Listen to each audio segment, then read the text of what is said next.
Germaniya parlamentida Sharq Turkiston masalasi tonishtirildi. Germaniya Federatsiya parlamentining bugun ochiladigan umumiy yig'inida Sharq Turkistondagi bostirishlar va atalmish tarbiyalash markazlari nomidagi naschis lagerlar masalasi muzokara qilinadi.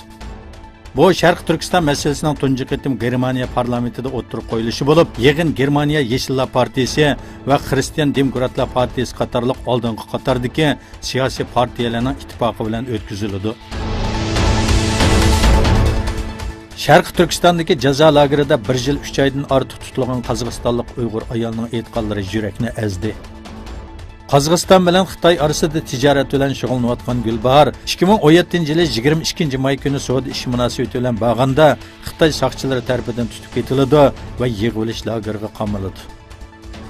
Urumchidagi bir lagerga qamalgan Gulbahor 30-40 kishining uzunligi 7 metr, kengligi 3 metrlik kichik bir uyda turganligini, navbat bilan uxlaydiganligini, lagerga kirgandan keyin o'ziga tuhmat chapilinib, hech qanday savol so'roqsiz turmaga qamab qo'yilganligini aytdi. Tashqi siyosat jurnali Osiyo bo'limidagi James Palmer bir yig'inda Xitoyning Sharq Turkistonda elib berayotgan zulmini tonishtirayotganda ko'z yoshlarini tutolmadi.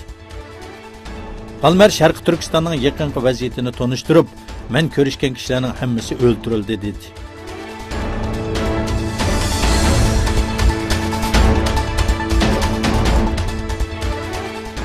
Shvetsiya hukumati chegaralarda yo'l qo'yilgan kimlik va pasport tekshirish belgilamasini yana 3 oy uzatilganligini e'lon qildi.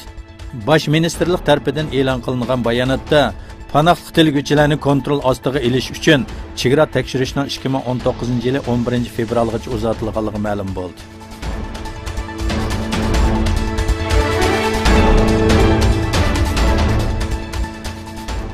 Turkiya, Xitoy, Pokiston iqtisod koridoriga taklif qilindi. Pokiston parlamentining raisi Asad Qaysar Turkiyaning Xitoy-Pokiston iqtisod koridoriga qo'shilishi rayondagi barliq davlatlar uchun foydali dedi. Qaysar Pokiston davlat radiosi so'z qilganda, Pokiston Turkiya bilan bo'lgan munosabatlarga ahamiyat beradi va yangi hukumat bu munosabatni texnik kuchaytirishni xohlaydi dedi.